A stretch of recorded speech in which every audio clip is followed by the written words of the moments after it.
পাকিস্তানের সাবেক প্রধানমন্ত্রী ইমরান খানের ডাকা বিক্ষোভ ঠেকাতে লকডাউন করা হয়েছে রাজধানী ইসলামাবাদে। রাস্তাঘাট বন্ধের পাশাপাশি বন্ধ করা হয়েছে ইন্টারনেট সেবা এবং মোবাইল নেটওয়ার্ক।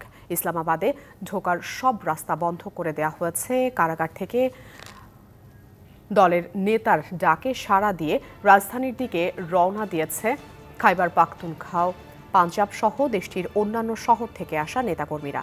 মুখ্যমন্ত্রী আলী আমিন গান্দাপুরের নেতৃত্বে পেশোয়ার থেকে রাজধানীর উদ্দেশ্যে রওনা হয় গাড়িবহর।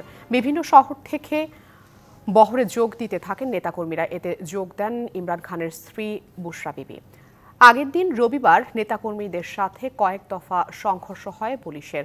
আটক করা হয় কয়েকজন সংসদ সদস্য সহ বেশ কয়েকজন নেতাকর্মীকে।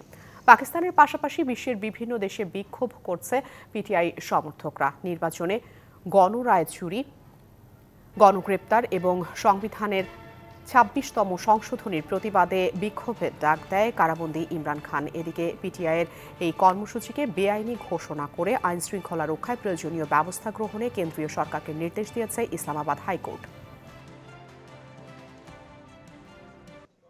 নগদের সর্বোচ্চ বার ১৬৭ টাকা রিচার্জে পাবেন ১ লাখ টাকা পুরস্কার। আরও আছে প্রতি সপ্তাহে পুরস্কার ও ক্যাশব্যাক।